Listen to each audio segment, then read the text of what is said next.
సృష్టికర్త మీ ఘనమైన నామానికి వందనములు స్తోత్రములు చెల్లిస్తున్నాం ప్రభా. ఈ సమయంలో ప్రభా ఈ సహవాసము ద్వారా తండ్రి అయ్యా ఈ ఆరాధన అంతయు కూడా మీరు అంగీకరించినందుకే వందనాలు. పాటల ద్వారా మీరు మహిమ పొందుకున్నారు ప్రభా. అయ్యా ఇదిగో ప్రభా నీ బిడ్డలు ఆరాధించారు తల్లి, సహోదరి ఆరాధించు. ఈ ఆరాధనలో మీరు మాకు తోడుగా ఉన్నారు ప్రభా.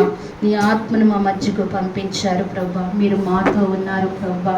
మరొకసారి రుజువు చేసుకున్నారు తండ్రి మీరు మాతో ఉన్నందుకు దేవానికి స్తోత్రాలు. అయ్యా ఇక సమయం కూడా నీ చేతులకే అప్పగించుకుంటున్నాం ప్రభా. నీ ఉంటేనే ఆశీర్వదకరము కదా ప్రభా. నీ ఉండి నడిపించుకోండి. మా మధ్యకు మీరు దిగి వచ్చినందుకే వందనాలు. మీరున్నారని భయముతో భక్తితో నాయన మేము ఇక్కడ తండ్రి నీ సన్నిధిలో నాయన వణుకుచ్చు నిన్ను ఆరాధించే కృప దయచేయండి. ఈ సమయంలో నాయన ప్రభా ఎందరికో లేని ఈ తరుణాన్ని నాయన మీరు మాకు ఇచ్చారు ప్రభా. ఈ శ్రేష్టమైన తరుణం, ఈ శ్రేష్టమైన భాగ్యాన్ని మేము పొందుకుంటుండగా మిమ్మల్ని నాయన శ్రేష్టముగా ఆరాధిస్తుండగా మా ఆరాధన అంతట్లో మీరు తోడుగా ఉండండి. అయ్యా ఇదిగో మిగిలిన కార్యక్రమం అంతటినీ కూడా దీవెనకరముగాను బహు ఆశకరముగాను నడిపించి మమ్మల్ని అందరినీ మేలుతో నింపి దీవించి ఆశీర్వదించమని నీ కృప సమృద్ధిగా దయచేయమని నాయన నీ ఆత్మ నడిపింపుతో అయ్యా నాయన ప్రభా సమస్తమును జరగటానికి సహాయం ఇచ్చేయమని యేసయ్య నామమున అడిగి వేడుకుంటున్నాను తండ్రి.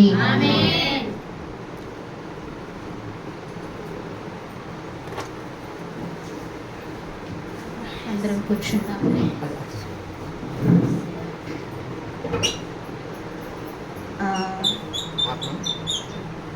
మౌనం పాటించి ఆ తల్లి ఆత్మను ప్రభువుకు అప్పచెప్పడానికి దేవుడు కృప చూపించినందుకే దేవాది దేవునికి మహిమ కలిగిన గాక.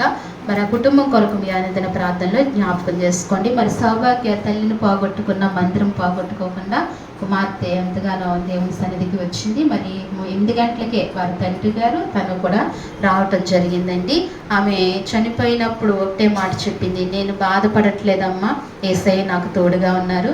ఇంకా ఆమె అమ్మ టైం అయిపోయింది, దేవుడు తీసుకున్నారు, నాకు ఏ బాధ లేదు, దేవుని దగ్గరికి వెళ్ళింది అని ఆ చిన్న కుమార్తె చెప్పడం జరిగింది. ఆమె కాలంలో నా బిడ్డ చెప్పడం జరిగింది. అంత ధైర్యంగా నిలబడింది. తల్లిదండ్రులను కూడా బాగా బిడ్డ చూసుకుంటూ ఉంటుంది. బాధ్యత కలిగిన బిడ్డ. ఆ విషయంలో ఆ బిడ్డను ఎంతైనా సన్మానించవలసిందే. అలాగే దేవుని పట్ల సంఘం పట్ల కూడా కుమార్తె అదే బాధ్యత కలిగి బిడ్డ వహిస్తుంది. ఆ బిడ్డ కొరకు మీ అనుదిన ప్రార్థనలో జ్ఞాపకం చేసుకోండి. ఆ బిడ్డను దేవుడు దీవించినట్లుగా ప్రార్థనలో జ్ఞాపకం చేసుకోండి. మరి అలాగే సాక్ష్యాలు ఇవ్వాలి అనుకున్న వారు సాక్ష్యాన్ని అందించండి. అలాగనే మరి ఒక చిన్న మాట లోనికి వెళ్దాం. ఆదికాండము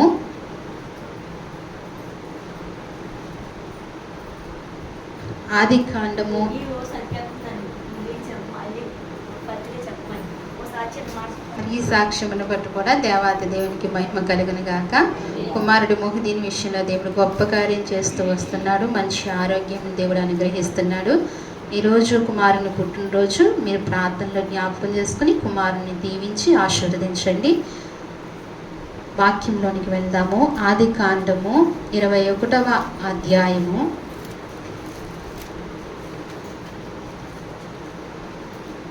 21వ అధ్యాయము 15వ వచనము చదువుకుందాం. ఆ తిత్తిలోని నీళ్లు అయిపోయిన తర్వాత ఆమె ఒక పొద కింద ఆ చిన్నవాణ్ణి పడవేసి, ఈ పిల్లవాణ్ణి చావు నేను చూడలేనని అనుకుని వింటి వేత దూరము వెళ్ళి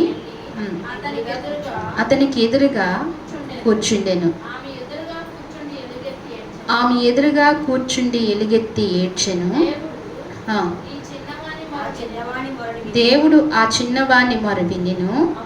అప్పుడు దేవుని దూత ఆకాశము నుండి హాగరును పిలిచి, హాగరు, నీకేమి వచ్చినది? భయపడకము. ఆ చిన్నవాడు ఉన్న చోట దేవుడు వాని స్వరము విని ఉన్నాడు. చాలండి, చిన్న ప్రార్థన చేసుకుందాం. పరిశుద్ధుడా, నీ వందనములు స్తోత్రములు. జీవము కలిగిన దేవా, జీవాధిపతి, నీకు వందనాలు ప్రభువా. ఈ సమయంలో ప్రభువా నాయనా అయ్యా ఇదిగో మరి ఈ సన్నిధిలో తండ్రి నిన్ను ఆరాధించే కృపను మాకు ఇచ్చావు తండ్రి. అలాగే అంతేకాదు ప్రభువా, నీ మాటలు వినటానికి ఈ సమయంలోనికి ప్రభువా మమ్మల్ని నడిపించారు తండ్రి. అయ్యా ఇదిగో మరి చదవబడిన ఈ వాక్యాన్ని విరిచి మాకు కొట్టించండి ప్రభువా. అయ్యా ఇదిగో మరి నైనా కావలసిన ఆత్మలో నైనా ప్రభువా నింపి నీ మాటలు ధారాళముగా దయచేయమని ప్రార్థిస్తున్నాము ప్రభువా. సహాయం చేయండి. కొలత లేని ఆత్మతో మీరు నింపమని ప్రార్థిస్తున్నాను తండ్రి. సహాయం చేయండి తండ్రి. నీ మాటలో శక్తి ఉంది, నీ మాటలో ప్రభావం ఉంది ప్రభువా. నీ మాట కావాలి నాయన, నీ స్వరము కవైన వినాలని ఆశతో వచ్చాము ప్రభువా. మీరే మాతో మాట్లాడి మమ్మల్ని బలపరిచి ఈ వారము అంతటికి సరిపోయిన ఆహారము మాకు పెట్టి మమ్మల్ని దీవించమని, నీ కృప మాకు దయచేయమని స్తుతించి ప్రార్థించి యేసయ్య నామములో అడిగి వేడుకుంటున్నాను తండ్రి. ఈరోజు వాక్యం పాఠం ఏంటంటే ఒంటరిగా ఉండినను. ఏంటండి? ఒంటరిగా ఉండినను అనే వాక్యము సారాంశం అండి. ఒంటరిగా ఉండెను అనే సారాంశంలోంచి మన వాక్యం చూద్దాం. ఆ తిత్తులోని నీళ్లు అయిపోయిన తర్వాత ఆమె ఒక పొద కింద ఆ చిన్నవాణిని పడవేసెను. ఇది చదవగానే ఎవరు గుర్తొచ్చారు? హాగరు గుర్తొచ్చింది. ఎవరు గుర్తొచ్చారండి? హాగరు కదా. ఈ మాట ఎవరికి సంబంధించింది? హాగర్కి సంబంధించింది. హాగరు ఎక్కడికి వెళుతుందండి? హాగరు ఎక్కడికి వెళుతుంది? ఇంకా పంపించేస్తుంటే ఎక్కడికి వెళ్ళాలో తెలీదు.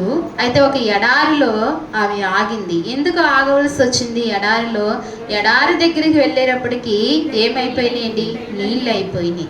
ఎక్కడి నుండి వచ్చింది ఆమె? హాగరు అబ్రహాము ఇంటి దగ్గర నుంచి వచ్చింది. అబ్రహాముకి పిల్లలు లేరని తెలుసు కదా. అయితే శారమ్మ ఏమందండి? హాగరుతో పొమ్మంది, నా దాసితో పిల్లల్ని కనమని చెప్పింది. అప్పుడు చెప్పినప్పుడు అబ్రహాము హాగరుతో పోయినప్పుడు ఒక కుమారుణ్ణి కన్నాడు కదా. అతని పేరు ఏం పేరండి? ఇస్మాయేలు పుట్టాడు. ఎవరికి? హాగర్కు ఇస్మాయేలు పుట్టాడు. ఇస్మాయేలు పుట్టినప్పుడు వాడు ఎదుగు కొంచెం పెద్దవాడు అయిన తర్వాత మళ్ళా 100వ సంవత్సరానికి అబ్రహాముకి ఎవరు కలిగారండి? షారాకి ఎవరు కలిగారండి? ఇస్సాకు పుట్టాడు. ఇస్సాకు పుట్టిన తర్వాత ఇస్సాకుకి విందు చేస్తున్నప్పుడు అప్పుడు ఈ హాగర్ కుమారుడు ఏం చేశాడంటే హేళన చేశాడంటే. ఏం చేశాడండి? హేళన చేశాడు. హేళన చేయటంతో ఎవరికి కోపం వచ్చింది? షారాకి కోపం వచ్చి అప్పుడు చెప్తుంది, నా దాసిని ఇక్కడ నుండి పంపించాయని చెప్పుద్ది. అప్పుడు ఈ మాటను బట్టి ఆ కుమారుని బట్టి ఎవరికి బాధ కలిగిందంటండి? అబ్రహాముకి బాధ కలిగిందంట. హాగర్ను బట్టి ఇస్మాయిల్ను బట్టి ఏం కలిగిందంటండి? అబ్రహాముకి బాధ కలిగింది. బాధ కలిగినప్పుడు అప్పుడు ఏమంటాడంటే దేవుని సన్నిధిలో ప్రార్థించినప్పుడు ఈ దేవుడు ఏమంటాడంటే, అబ్రహాము నువ్వు శారా మాట విను. ఏమంటాడండి? నువ్వు శారా మాట విను, శారా ఏది చెప్తే అది చెయ్యి అని చెప్పి అబ్రహాము సెలవిచ్చినప్పుడు అప్పుడు శారా ఏం చెప్పిందో అది చేయటానికి అబ్రహాము సిద్ధపడ్డాడు. ఒక పక్కన దేవుడి మాట విన్నాడు, ఓ పక్కన భార్య మాట కూడా విని అలా చేయటం జరిగినప్పుడు తనకు బాధ కలిగింది, బాధ ఉంది, అలా పంపించటం తనకి ఇష్టం లేదు. అయినప్పటికీ దేవుడి మాటకు విధేయుడయ్యి అబ్రహాము చేసినప్పుడు అయితే తను ఏమిచ్చి పంపించాడంటే ఒక తిత్తులో నీళ్లు పోసి ఇచ్చి పంపించినప్పుడు ఆ నీళ్ళు అయిపోగానే అప్పుడు ఆ పిల్లవాడు ఏడుస్తున్నాడండి. దారుణంగా ఏడుస్తున్నాడు కదా.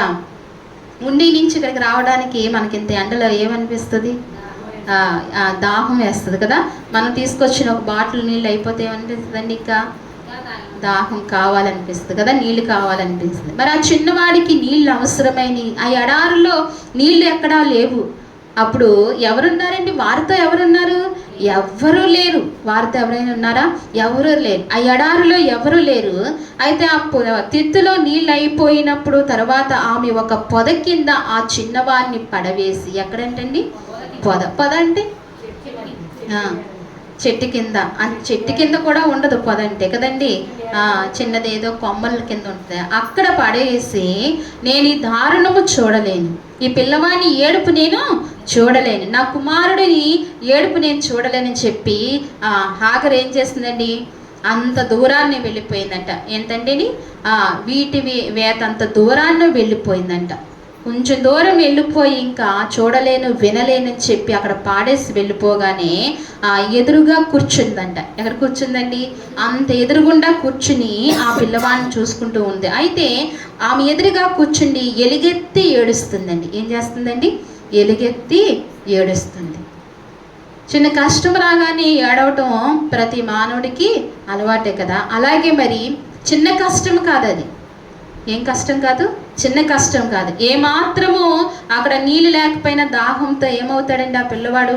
చనిపోయే అవకాశం ఉంది. ఆ ఎడారిలో చనిపోతాడు. అందుకని ఆమె అంటుంది, ఎలుగెత్తి ఏడుస్తుంది. ఏమో దేవుణ్ణి ఏ రీతిగా ప్రార్థిస్తుందో, నీవు నాకు ఇచ్చావు ఈ కుమారుణ్ణి, నీవు చంపేస్తావా ఈ ఎడారిలో? దేవా చంపేస్తావా అని ప్రార్థించిందేమో. నువ్వు బ్రతికించవా, నువ్వు సహాయం చేయవా అని ప్రార్థించిందేమో. ఎవరండి? హాగరు ప్రార్థిస్తూ వచ్చింది. అందుకే ఇక్కడ ప్రార్థించినప్పుడు ఎలుగెత్తి ఏడుస్తున్నప్పుడు దేవుడు ఆ చిన్నవాని మొర వినెను. ఎవరు మొరండి? అంటే ఇక్కడ మాటను బట్టి మనం చూస్తే ఎవరు మొరపెట్టారు? తల్లి మొరపెట్టింది, ఆ చిన్నవాడు కూడా మొరపెట్టాడు.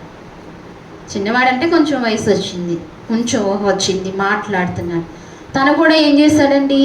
మొరపెట్టాడంటే. ఇక్కడ అంటున్నాడు, దేవుడు అంటున్నాడు కదా, ఆ చిన్నవాని మొర విని అప్పుడు దేవుని దూత ఆకాశము నుండి హాగరును పిలిచి, ఏంటండి? ఎవరు మొర విందంటండి?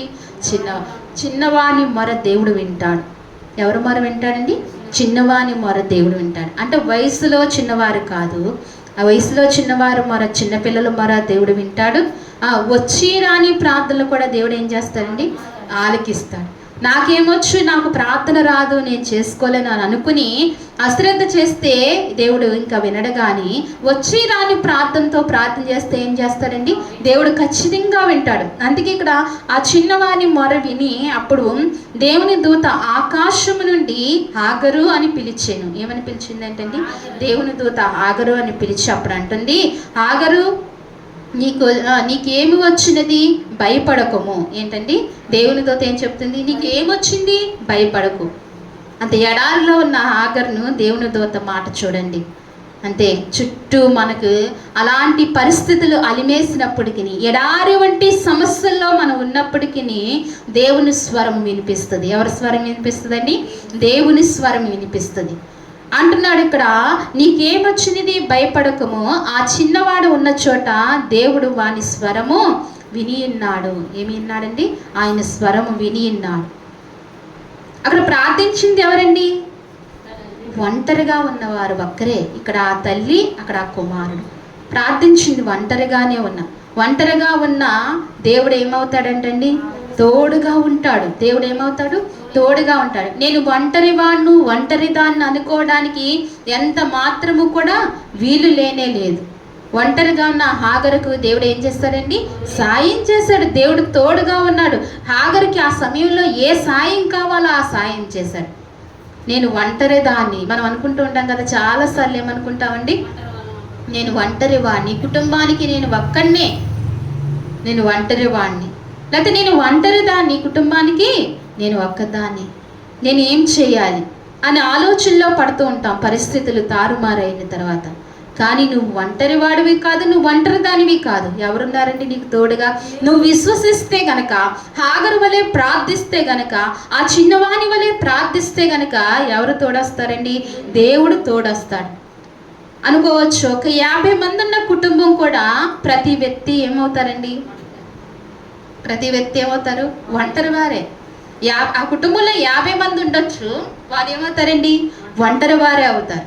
50 మంది ఉన్నా ఒంటరి వారే, 10 మంది ఉన్నా వ్యక్తిగతంగా ఎవరికి వాళ్ళు ఒంటరి వారే, 4, 5 ఉన్న ఒంటరి వాళ్ళే, ఎవరికి వాళ్ళు ఒంటరి వారు. ఆ ఒంటరితనంలో ఎవరిని జ్ఞాపకం చేసుకోవాలండి?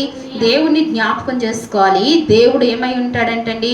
తోడై ఉంటాడు. ఈ హాగరుకు ఏడ్చి ఎలుగెత్తి ప్రార్థించింది కాబట్టి దేవుని కృప పొందుకుంది. ఏం పొందుకుందండి? దేవుని కృప పొందుకుంది. ఒంటరితనంలో దేవుని కృప పొందుకుంటాం. ఒంటరితనంలో మనము దేవుని దయను పొందుకుంటాం. ఒంటరితనంలో దేవుని కరుణా కటాక్షాలు పొందుకుంటాం. ఒంటరి వాళ్ళు మనం బాధపడటానికి వీలు లేదు. ఒంటరిదైన హాగరు ప్రార్థించినప్పుడు ఏమి కలిగిందండి? అక్కడ నీరు వచ్చింది. ఇప్పటికీ కూడా ఆ నీరుకి ఏం పేరండి? ఏం పేరు? ముస్లింకి తెలుస్తుంది బాగా. ఏం పేరు? జుమ్ జుమ్ పానీయమా? ఏం పానీయం అండి? కదండి, అక్కడ మంచి పేరు. మక్కాకి వెళ్ళి ప్రతి ఒక్కరు ఏం చేస్తారు? ఆ నీళ్ళు తాగి వస్తారు. అక్కడికి వెళ్ళి తాగి రాకుండా ప్రతి ఒక్కరు రారు మాట, తెస్తారంట కదండి. ఆ నీళ్ళు అంత మధురంగా కూడా ఉంటాయి. ఎందుకు మధురంగా ఉంటాయి? దేవుడు ఇచ్చిన నీళ్ళు, స్వయంగా దేవుడు ఇచ్చిన నీరు కాబట్టి, అది దేవుడు ఇచ్చిన కృప కాబట్టి. నిజంగా మన జీవితంలో ఎడారి లాంటి పరిస్థితుల్లో మనం ఉంటున్నప్పుడు, ఎటు దిక్కు తోచని పరిస్థితుల్లో మనం ఉంటున్నప్పుడు, సహాయం ఇంక మనకు కలగదు అనే స్థితిలో మనం ఉన్నప్పుడు, దేవా నేను నీ వైపు చూస్తున్నాను. ఆగరు ఎవరి వైపు చూస్తుందండి? ఆకాశమందున్న దేవుని వైపు చూస్తుంది. అలాగే మనం కూడా దేవుని వైపు చూస్తే గనక దేవుడు మనకు తోడై ఉంటాడు. అమృతం లాంటి సహాయం దేవుడు మనకు చేస్తాడు. మధురమైన సహాయం దేవుడు మనకు చేస్తాడు. ఎన్నడూ తొలగిపోలేని సహాయం మనకు దేవుడు చేస్తాడు. మనుషులు చేస్తే ఒక అవసరం తీరుతుంది, ఒక అవసరం తీరదు, ఒక అవసరం పూర్తిగా కూడా తీరదు. మనుషుల సహాయం అలా ఉంటుంది కదండి. అదే దేవుని సహాయం అయితే మొత్తం మనకు తీరుతాయి, ఇంకా మనము అభివృద్ధిలో ఉంటాము. అలాంటి సహాయము పొందుకోవాలి. అందుకే మనుషుల వైపుకు మనం చూసేవారుగా కాకుండా హాగరు ఎవరి వైపుకు చూసిందండి? దేవుని వైపుకు చూసింది. ఆమెకి ఎవరైనా ఉన్నారా? ఆమె ఒంటరిగానే ఎదుర్కొంది పరిస్థితిని. మనం కూడా ఏం చేయాలండి? ఒంటరిగానే ఎదుర్కోవాలి. పరిస్థితులు గుండా వెళ్తున్నప్పుడు నాకు ఎవరూ రాలేదే, నాకు ఎవరూ తోడుగా లేరే అని మనం కృంగిపోతూ ఉంటాం. కానీ అలా కృంగిపోవడానికి వీలు లేనే లేదు. నువ్వు ఒంటరిగానే జయించాలి. నీకు మనుషులు తోడంటే దేవుని కృప దూరం అవ్వచ్చేమో. మనుషులు లేకపోతే దేవుని కృప ఏమవుతుందండి? మెండుగా తోడుగా ఉంటుంది. అందుకే ఇక్కడ హాగరుకు దేవుడు సహాయం చేస్తూ వచ్చాడు. ఆ చిన్నవాణ్ణి మర దేవుడు వినిను. అప్పుడు దేవుని దూత ఆకాశం నుండి హాగరు అని పిలిచి, హాగరు నీకేమొచ్చినది? ఆ చిన్నవాడు ఉన్న చోట దేవుడు వాని స్వరము విని ఉన్నాడు. నీవు లేచి ఆ చిన్నవాణిని లేవనెత్తి నీ చేతులను పట్టుకునము. ఏం చేయమన్నాడండి? ఇంకా నీళ్ళు లేక ఆ చిన్నవాడు చనిపోయాడేమో అనుకుందండి హాగరు. ఏమనుకుంది? ఆ చిన్నవాడు చనిపోయాడేమో అనుకుందండి. అయితే దేవుడు చెప్తున్నాడు, ఆ చిన్నవాడిని నువ్వు లేవనెత్తి నీ చేతితో పట్టుకొనుము, వాడిని గొప్ప జనముగా చేసేదనని ఆమెతో చెప్పాను. ఏం చేసానండి? గొప్ప జనముగా. ఈనాడు ఎలా అయిపోయారు వారు? చాలా ప్రబలిల్లారు కదండి. చాలా గొప్ప జనముగా అయిపోయారు. ఎందుకని గొప్ప జనముగా ఎందుకయ్యారు? దేవుడు ఆశీర్వదించాడు కాబట్టి, దేవుడు వాగ్దానం చేశాడు కాబట్టి. నువ్వు నీ చేత్తో పట్టుకో, నేను వారిని ఏం చేస్తానన్నాడు? గొప్ప జనముగా చేస్తాడు. ఆ స్త్రీ అయిన హాగరు చేత్తో పట్టుకుంది. అలాగే సంఘం అనే ఆ స్త్రీతో మనం సంఘం అనే చేతిలో మనం ఉండాలి. ఎవరి చేతిలో ఉండాలండి? సంఘం అనే చేతిలో. ఆ సంఘం అనే సహవాసంలో మనం ఉన్నప్పుడు మనం ఏమవుతామండి?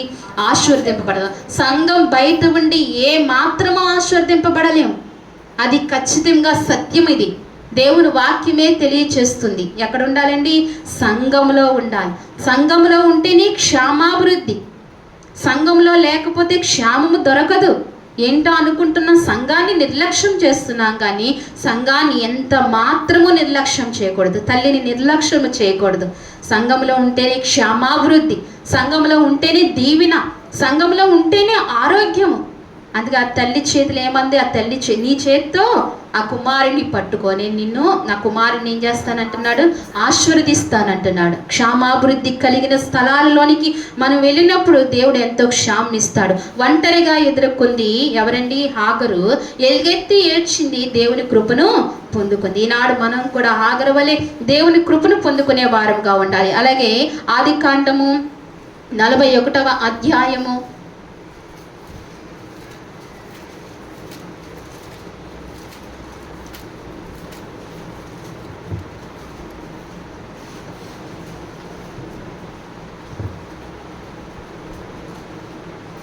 41వ అధ్యాయము 37వ వచనం చూడండి. ఆ మాట ఫరో దృష్టికిని అతని సమస్త సేవకుల దృష్టికిని ఇత్తమై ఉండెను గనుక అతడు తన సేవకులను చూచి ఇతని వలె దేవుని ఆత్మగల మనుషుని కనుగొలగనమా అని అనెను. మరియు ఫరో దేవుడు ఇదంతయు నీకు తెలియపరచును గనుక నీవలే వివేక జ్ఞానము గలవారును ఎవరునూ లేరు. నీవు నా ఇంటికి అధికారివై ఉండవలెను. నా ప్రజలందరూ నీకు విధేయులై ఉందురు. సింహాసన విషయంలో మాత్రమే నేను నీకంటే పైవాడనే ఇందునని యోసేపుతో చెప్పెను. చాలండి. ఇక్కడ ఎవరు కనిపిస్తున్నారంటే మనకు ఎవరు కనిపిస్తున్నారండి? ఎవరండి?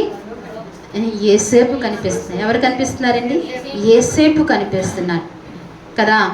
యోసేపుని ఆలోచించినప్పుడు ఆయన ఎక్కడి నుండి వచ్చాడు? ఎక్కడికి వచ్చాడండి? ఐగుప్తికి వచ్చాడు. ఎక్కడికి వచ్చాడు? ఐగుప్తికి. యోసేపుతో ఎవరైనా వచ్చారా? ఎవరు వచ్చారు? ఒంటరిగా వచ్చారు. ఎలా వచ్చారండి? ఒంటరిగా ఐగుప్తికి వచ్చారు.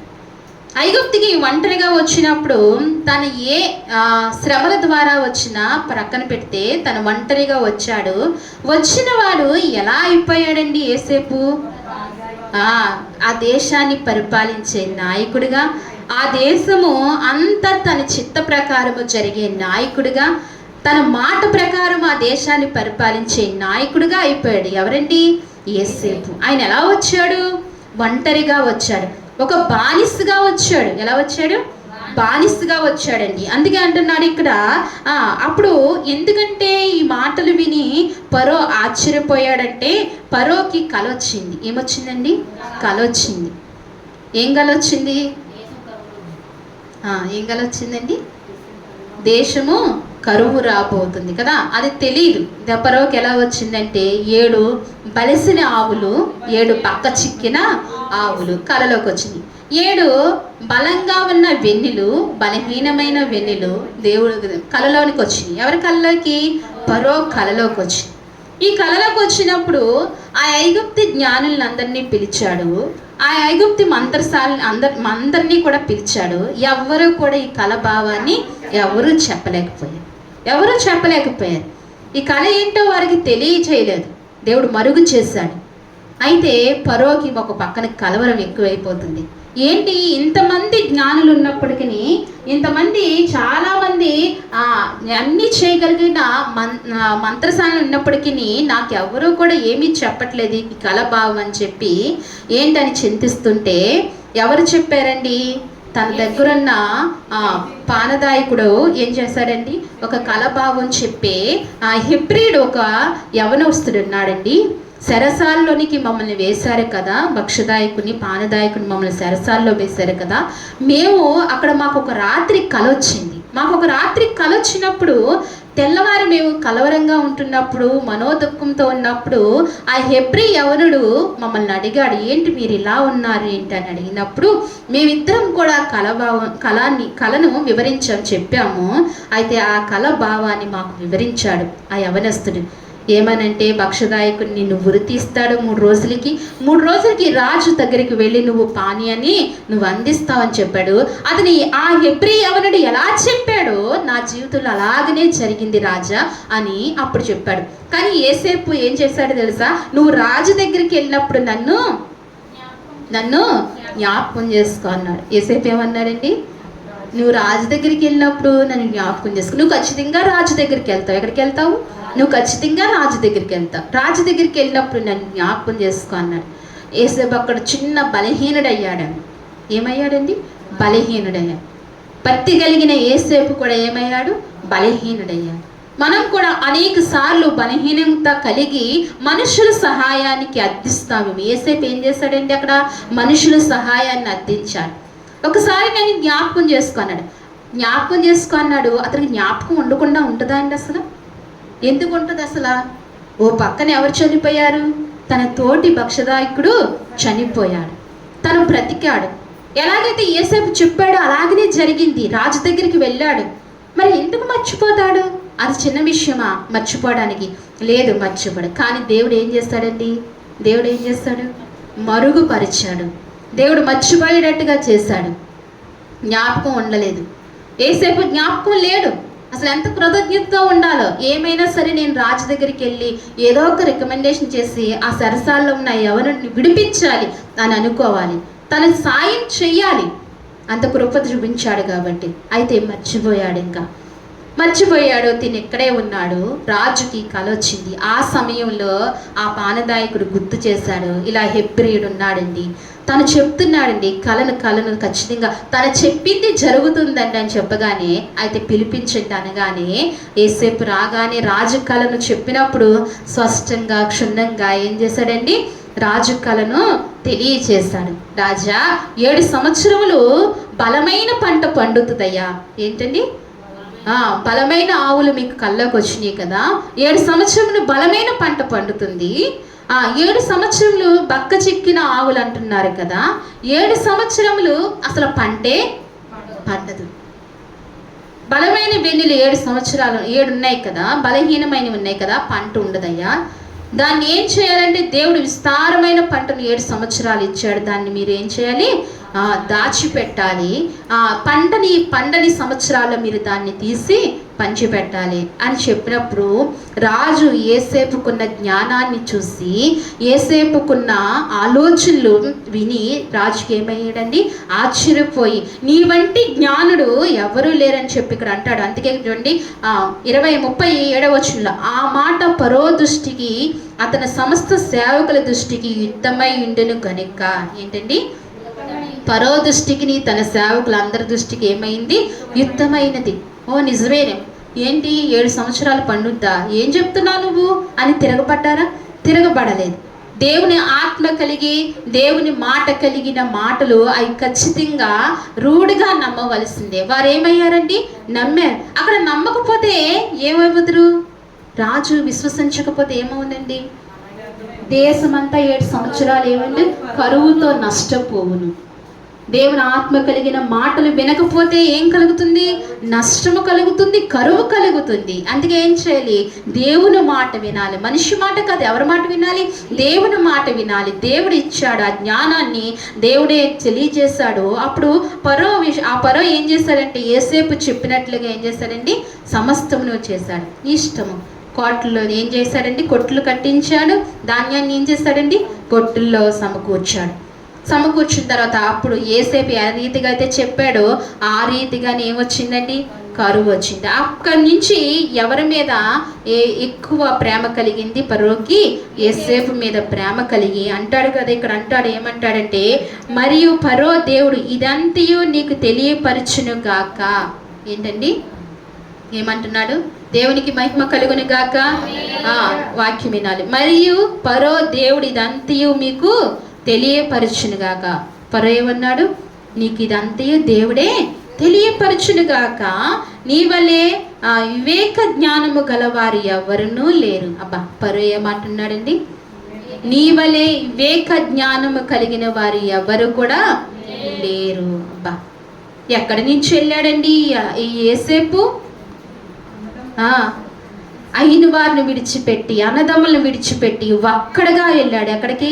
ఐగుప్తు దేశానికి. ఏమంటున్నాడండి ఇప్పుడు ఫరో, ఏమంటున్నాడు, నీ వంటి వివేక జ్ఞానము కలిగిన వాడు ఎవరు కూడా లేరు. ఎవరు, ఒక్కడే వెళ్ళాడు. ఇంత పేరు ఎలా తెచ్చుకున్నాడు? ఏం తెచ్చుకున్నాడండి? ఇంత పేరు తెచ్చుకున్నాడు. కేవలము దేవుడు ఏమై ఉన్నాడు, తోడుగా ఉన్నాడు. మనం ఒక్కరమే అనుకోవడానికి లేదు. ఎవరున్నారండి? దేవుడు తోడుగా ఉంటాడు. ఇప్పుడు ఈ ఒక్కడే వెళ్ళిన యోసేపు ఏం చేస్తున్నాడండి, ఆ రాజ్యాన్ని, ఆ దేశాన్ని ఏం చేస్తున్నాడు, పరిపాలన చేస్తున్నాడు. సమస్తము తనకు అధికారం ఇవ్వబడింది. సింహాసనము తప్ప సమస్తము అధికారం ఇవ్వబడింది. రాజు ఇంటి మీద కూడా అధికారం ఇవ్వబడింది. ఇలాగనే ఏలుతున్నాడు. ఇంత దేవుడు కృప చూపించాడు. దేన్ని బట్టండి? దేవుడు తోడుగా ఉన్న దాన్ని బట్టి. యోసేపు ఒక్కడని కృంగిపోలేదు, దిగులు పడలేదు, అధైర్యపడలేదు, దేవుని విడిచిపెట్టలేదు, దేవుని కొనియాడకుండా మానలేదు. ఏ సమయంలో కూడా, ఏ పరిస్థితిలో కూడా మనం ఏం చేయకూడదు, దేవుణ్ణి కొనియాడకు. మన కష్టకాలంలోనే దేవుని ఎక్కువగా స్తుతించాలి. మనం ఏం చేస్తున్నామంటే కష్టకాలంలో దేవునికి దూరం అవుతున్నాం. కష్టకాలంలోనే దేవునికి దగ్గర కావాలి. యోబు అంటాడు కదా, ఏమంటాడు, తన భార్యతో ఏమంటాడండి, అదొకటే కాదు, ఏమంటాడంటే, అన్నీ ఇచ్చినప్పుడు సంతోషంగా అంగీకరించావు, మరి దేవుడు తీసుకున్నప్పుడు కూడా దానిని కూడా ఏం చేయాలి? సంతోషంగా అంగీకరించాలి. అబ్బా, ఆ మనసు ఏంటండి, ఆ మాటలేంటి, ఆ బుద్ధి ఎటువంటిది చూడండి, ఆ మనసు ఎటువంటిదో చూడండి, ఎంత దేవుడు మెచ్చే మనసు చూడండి. ఆ మనస్సు కలిగి ఉండాలి. దేవుని ఆరాధించినప్పుడు ఏం కలిగి ఉండాలండి? ఆ మనస్సు కలిగి ఉండాలి. నాకు ఏమి ఇచ్చినా ఇవ్వకపోయినా నీకు స్తోత్రాలని పాట మనం పాడుతున్నాం కానీ మన హృదయాంతరంగంగా ఆ మాటను మనం జీర్ణించుకుంటున్నామా? ఏమి ఇచ్చినా ఇవ్వకపోయినా నీకు వందనాలు ప్రభు అని చెప్పగలుగుతున్నామా? ఏమి ఇవ్వకపోయినా పర్వాలేదయ్యా అని అనగలుగుతున్నామా? కష్టకాలంలో కూడా దేవుని ఏం చేయాలి? వీళ్ళు కష్టకాలంలోనే స్తుతించారు. ఎవరండి? ఈ హాగరైనా ఏసేపైనా ఏం చేస్తారండి?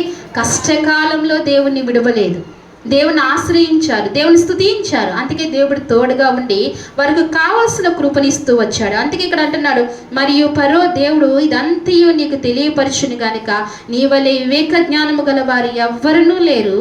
నీవు నా ఇంటికి అధికారమై ఉండవలను, నా ప్రజలందరూ నీకు విధేయులయ్యుందురు. అబ్బా, ఏమైందురు ఏంటి? బానిసగా వచ్చిన వ్యక్తికి విధేయులు అవడం ఏంటి?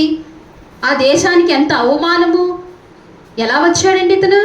బానిసగా వచ్చాడు. ఆ దేశానికి ఎంత అవమానము అని అనుకోవాలి కదా రాజు. నేను నా ప్రజలు ఇతనికి విధేయుడు కావటం ఏంటి? అసలు ఇతను ఎక్కడ వాడు, ఎక్కడి నుండి వచ్చాడు, ఏ పార్టీ వాడు అని అనుకోవాలి కదా.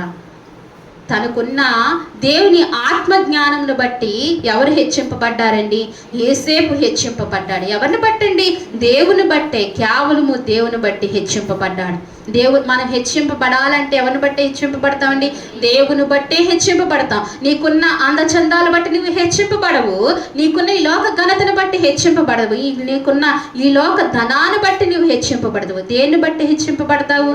దేవుని బట్టే హెచ్చింపబడతావు. ఏసేపు ఏ రీతిగా అయితే హెచ్చింపబడ్డాడో దేవుని బట్టే ఏసేపు హెచ్చింపబడటానికి కారణము కూడా ఉన్నాయి. ఏంటి కారణము? పరిశుద్ధత కలిగి జీవించాడు. ఏం కలిగి జీవించాడండి? పరిశుద్ధత కలిగి జీవించాడు. దైవభక్తుల నమ్మకత్వం కలిగి జీవించాడు. ఏం కలిగి జీవించాడండి? నమ్మకత్వం కలిగి జీవించాడు. అలాగే ఇంకొక వ్యక్తిని చూద్దామా? ఒంటరిగా పోరాడిన వ్యక్తిని, ఇంకొక వ్యక్తిని చూద్దాము. నిర్గమాకాండము. అనేక మంది భక్తులు ఉన్నారు. మరలా వారం కూడా మరలా చూసుకుందాం. ఈ వారం కొంతమందిగా చూసుకుందాం. నిర్గమాకాండము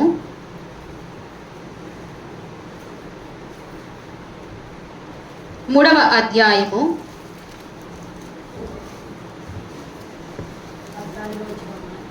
11వ వచనం చదువుతారా?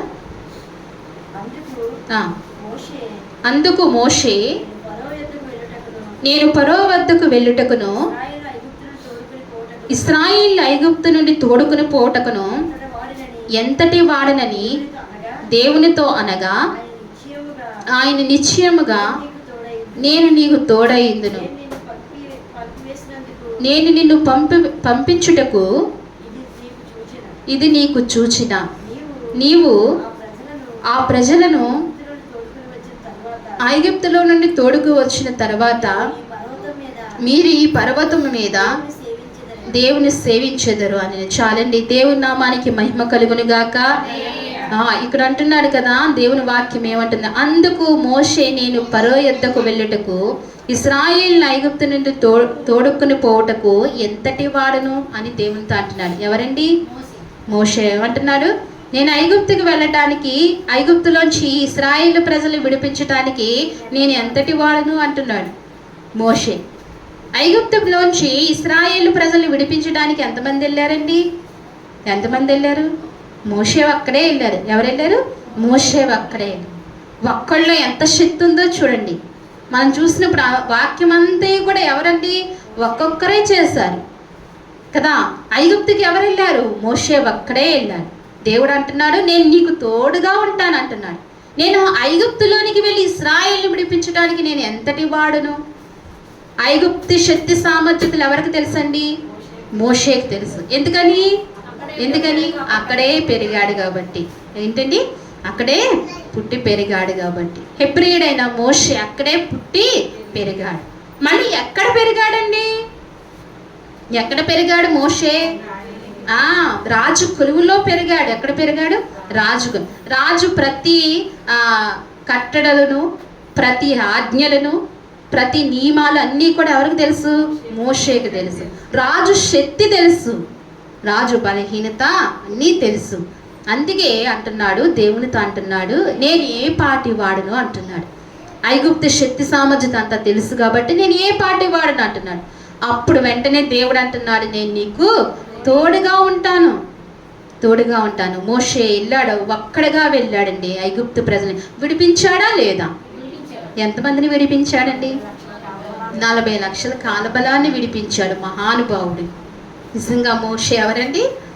మహానుభావుడు. నిజంగా పాపం ఎంతలా నలిగాడో అనిపిస్తూ ఉంటుంది. నిజంగా ఒక్కొక్కసారి అలా అనిపిస్తూ ఉంటుంది.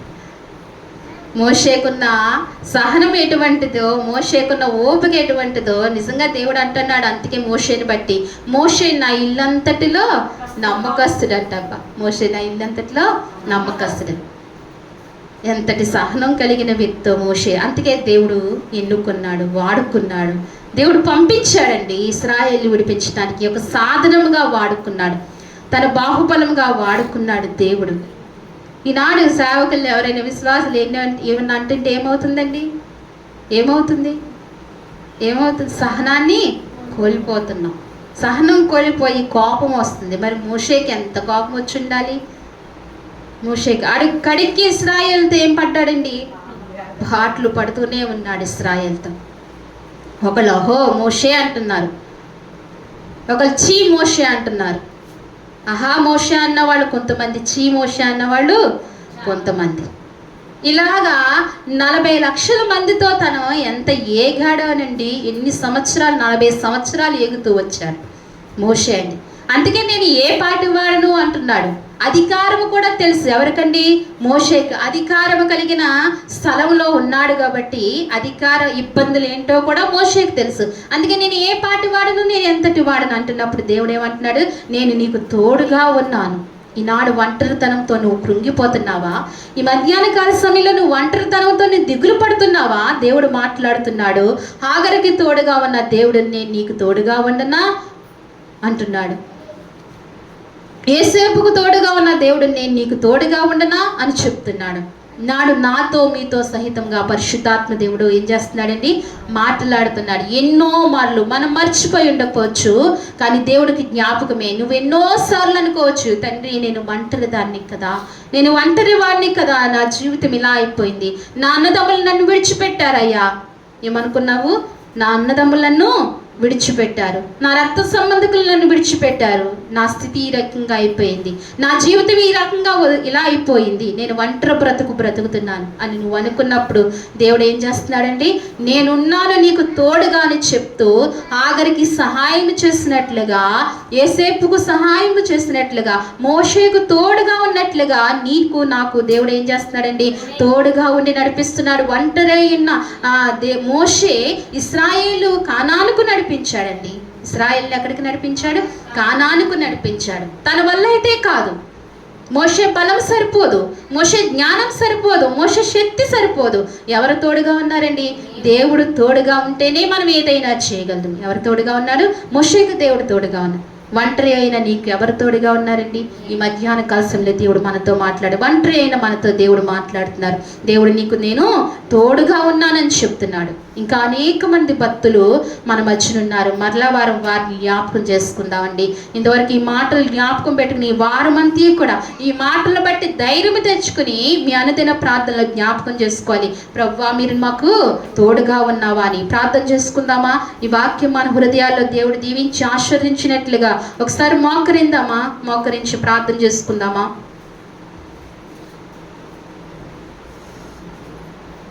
ప్రతి ఒక్కరూ కూడా హృదయపూర్వకంగా మనం ఆయన్ని ఆరాధించడానికి వచ్చాం కాబట్టి, ఆయన సేవించడానికి వచ్చాం. మరొకటి కాదు. ఆయన కేవలము హృదయపూర్వకంగా ఆత్మపూర్ణుడైన యేసయ్యను ఆరాధించడానికి వచ్చాం.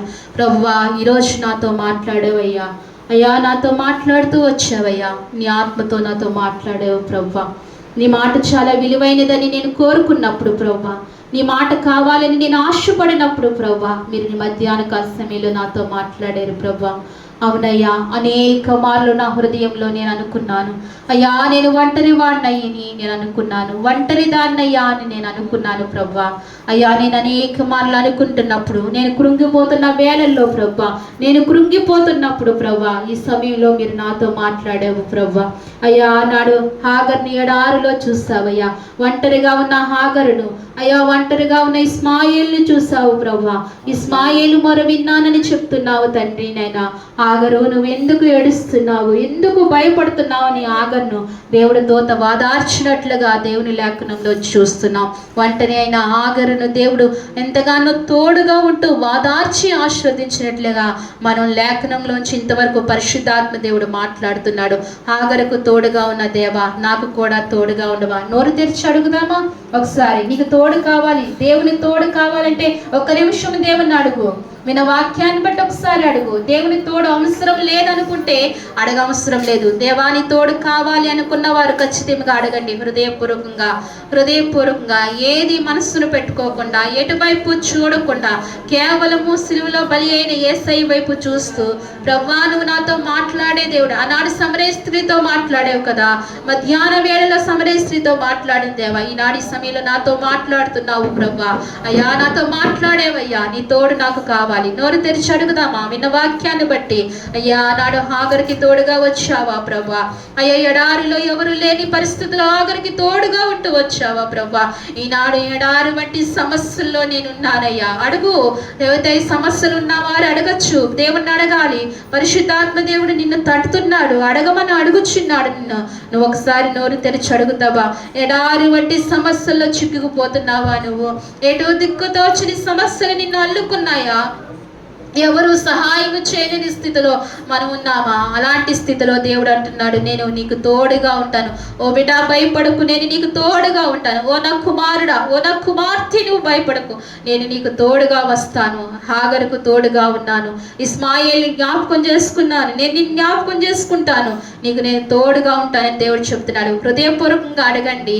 అడగమని చెప్పినా అడగలేకపోతున్నావా? దేవుడిని అడుగుదామా? నోరు తెరిచి ఒకసారి, దేవా నువ్వు నాకు తోడుగా రా. సిగ్గుపడుతున్నారా? భయపడుతున్నారా? పక్కవారి గురించి సందేహపడుతున్నారా? ఆలోచిస్తున్నారా?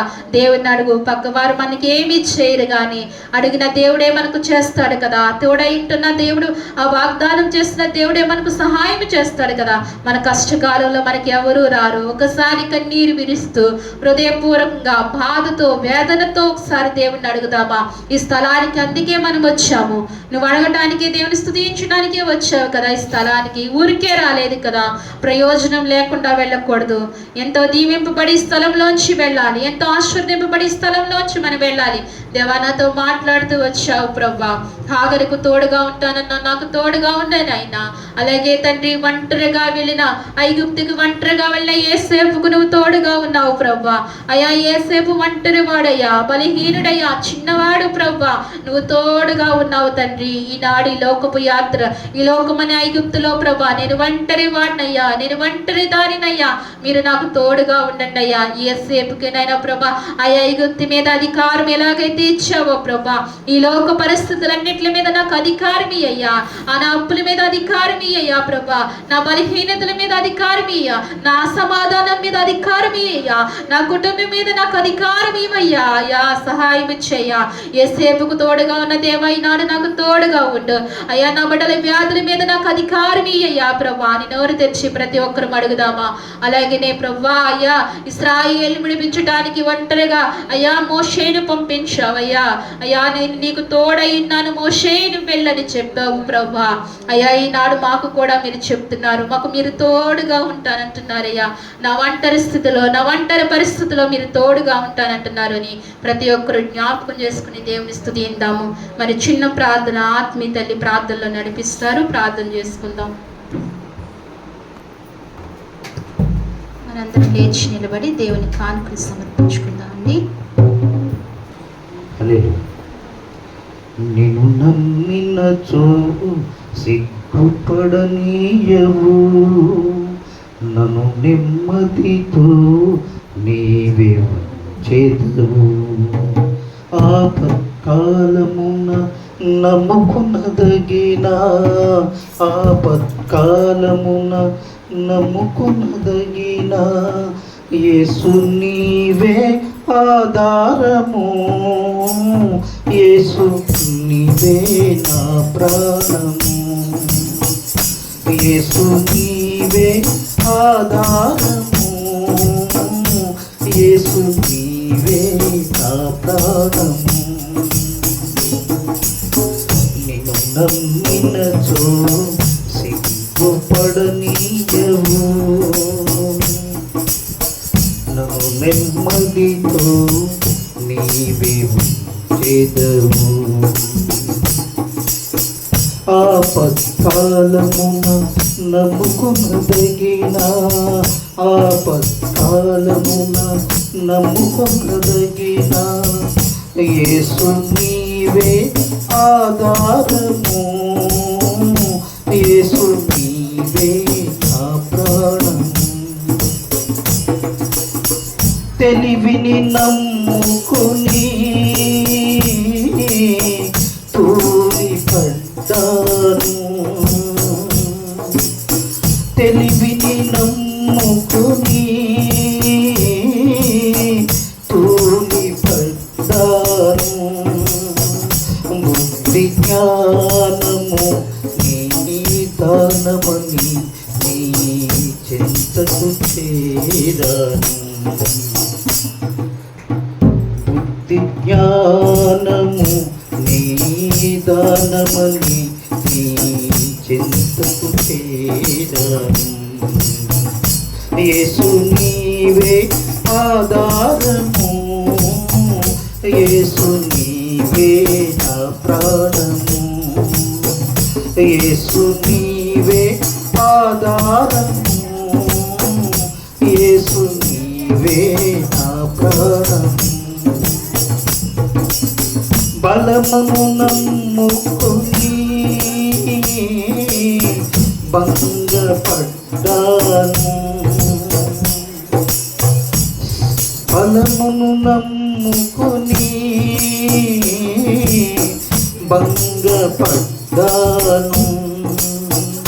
శక్తిమంతుడా నా కోటవని నీ చింతకు చేరాను. శక్తివంతుడా నీ కోటవని నీ చింతకు చేరాను. యేసు నీవే ఆధారము, యేసు నీవే నా ప్రాణము, యేసు నీవే ఆధారము, యేసు నీవే నా ప్రాణము. హల్లెలూయా. మంగళవారం రాత్రికాల సమయంలో మంగళవారం ప్రార్థన జరుగుతుందండి. ఈ ప్రార్థన కొడుకుల్ని జ్ఞాపకం చేసుకోండి. మీ అనుదిన ప్రార్థనలో పరిచర్య కొరకు, సహవాసం కొరకు బలంగా ప్రార్థన చేయమని, ఎంతో భారంగా బలంగా ప్రార్థన చేయమని దేవుని పేరట మనవి చేస్తున్నాను. అలాగే బలహీనుల కొరకు కూడా ప్రార్థనలో జ్ఞాపకం చేసుకోండి. అలాగే పాస్టర్ శ్రీపాలయ్య గారి కొరకు కూడా మీరు ప్రార్థనలో జ్ఞాపకం చేసుకోండి. మంచి ఆరోగ్యం దేవుడు అనుగ్రహించినట్లుగా, ఆ గుండెని దేవుడు ముట్టి స్వస్థపరిచినట్లుగా, అలాగే రాళ్ళు కూడా, కిడ్నీలో రాళ్ళు కూడా వచ్చినట్లుగా ప్రార్థనలో జ్ఞాపకం చేసుకోండి. ఈ విషయాలు మీరు మధ్యలో ఉంచుకుని ప్రార్థన చేయవలసిందిగా మనం చేస్తాం. చివరి ప్రార్థన చేసుకుందాం. అందరూ కూడా కళ్ళు మూసుకోండి.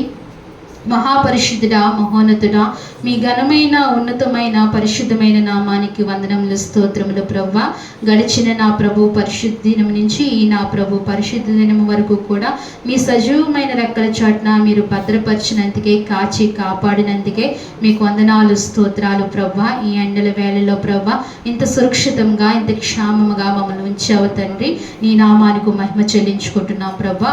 అలాగే ఈ ఆదివారము తండ్రి ఉదయకాలం నుంచి ఈ సమయం వరకు నిన్ను ఆరాధించే కృపను మాకు ఇచ్చావు. పాటల్లో మీరు తోడుగా ఉన్నారు ప్రభువా. అయా తల్లులు, బిడ్డలు, సహోదరు ప్రార్థించారు, ఆరాధించారు, వారిలో మీరు తోడుగా ఉండి నడిపించారు. మా స్తుతి ఆరాధనలో నువ్వు సహాయపడుతూ వచ్చావు ప్రభువా. వాక్యంతో అని మీరు మాతో నాతో మాట్లాడుతూ వచ్చిన విధానము కొరకే వందనాలు అయ్యా. ఒంటరి సమయంలో అని నువ్వు సెలవిచ్చావు ప్రభువా. ఆ సారాంశంలోంచి మీరు మాట్లాడుతూ వచ్చారు.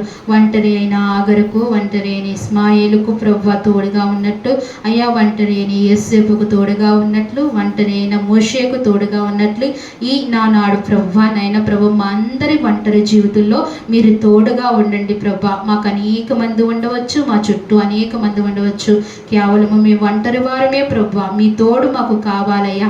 ఆనాడు వాళ్ళకి ఎలాగైతే నీ తోడు అవసరమైందో, నీ కృప అవసరమైందో, ఈనాడు మాకు నీ తోడు అవసరమయ్యా, మీ కృప అవసరమయ్యా. మమ్మల్ని ఎన్నడూ ఎప్పుడు నువ్వు చేయి విడిచిపెట్టద్దయ్యా.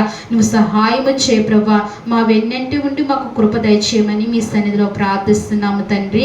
అయ్యా, వచ్చిన నీ ప్రియులు జ్ఞాపకం చేసుకోండి, నీ ప్రియులను ఆశీర్వదించండి, దీవించండి. అయ్యా, ఎవరైతే ఆత్మతో సత్యముతో నిన్ను ఆరాధిస్తూ వచ్చారో నా ప్రభువుని ఆరాధించాలని హృదయాంతరంగంగా అయ్యా ప్రభు ఎంతోమంది బిడ్డలు నిన్ను ఆరాధించారు నైనా. అయ్యా, వారి ఆరాధనలన్నీ కూడా మీరు జ్ఞాపకం చేసుకుని అంగీకరించి నీ కృప నైనా ప్రభు అత్యధికముగా వారికి అనుగ్రహించమని నీ సన్నిధిలో ప్రార్థిస్తున్నాను. అయ్యా, ఇంకా రాని బిడ్డలు జ్ఞాపకం చేసుకోండి ప్రభా. అయ్యా, భారము దయచేయండి ప్రభా. నిన్ను ఆరాధించాలనే మనస్సు వారికి ఇవ్వండి ప్రభా. మా గుండె కోతగా ఉంది ప్రభా నైనా, మీరు ఒక్కసారి జ్ఞాపకం చేసుకోండి. నలిగిపోతున్నాం ప్రభా నైనా. అయ్యా, నిన్ను ఆరాధించవలసిన సమయంలో నిన్ను ఆరాధించటం లేదే, శ్రేష్టమైన సమయాన్ని పోగొట్టుకుంటున్నారని, ఎంతో దీవెనకరమైన సమయాన్ని వ్యర్థపరుచుకుంటున్నారని అయ్యా ఎంతగానో దుఃఖ వ్యాధుల కలుగుతుంది ప్రభా నైనా. అయ్యా, నీ సేవలో ఉన్న మేము దుఃఖపడకూడదయ్యా, వేదన కలగకూడదు ప్రభా. అయ్యా, అందరిని బట్టి సంతోషించాలి కదా ప్రభా. నీవు వారిని బట్టి సంతోషించాలి ప్రభా. వారి ఆరాధికులుగా, బలమైన నిజమైన ఆరాధికులుగా మారాలి ప్రభా.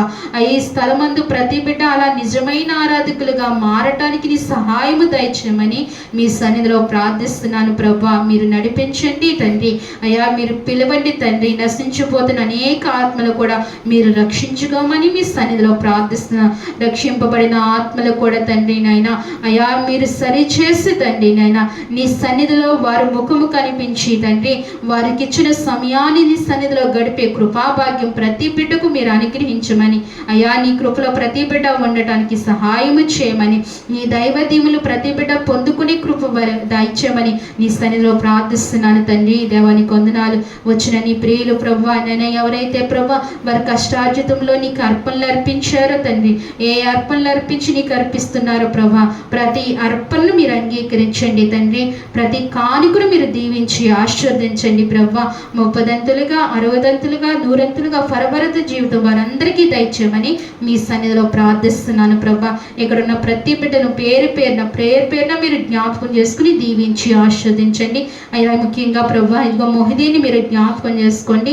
ఈరోజు ప్రభా జన్మదినము ప్రభా నైనా తల్లి గర్భములోనైనా ప్రభా పిండముగా రూపొందిన నాటి నుండి ఈనాటి వరకు ప్రభా నైనా నీ కృపలో బిడ్డను బలపరుస్తున్నావు, జ్ఞాపకం చేసుకుంటున్న విధానం కొరకే వందనాలు. ఆరోగ్యం కుమారుడికి దయచేయండి. కృపాక్షేమం బిడ్డ వెంట పంపించండి. నీ దయా కిరీటం ఈ సంవత్సరము ధరింపచేయమని నీ సన్నిధిలో ప్రార్థించుకుంటూ తండ్రి ఏ బలహీనత లేదు, మీరు కొట్టివేస్తున్నందుకే నీకు స్తోత్రాలు.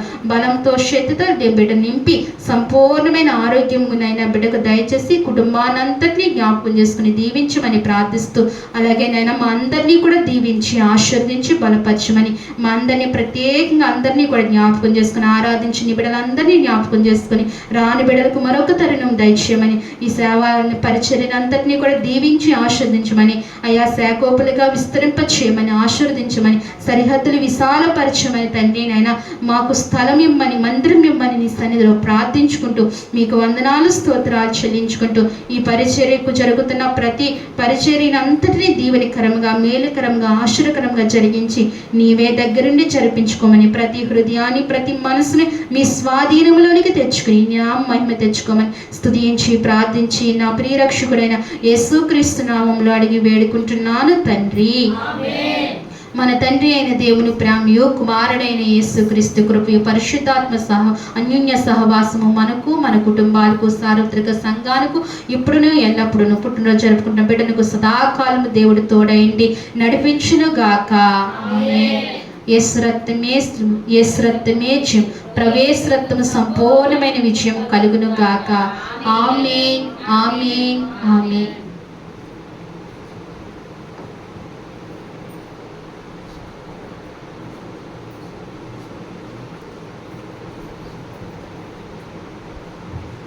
అందరికీ వందనాలండి. అందరికీ వందనాలు.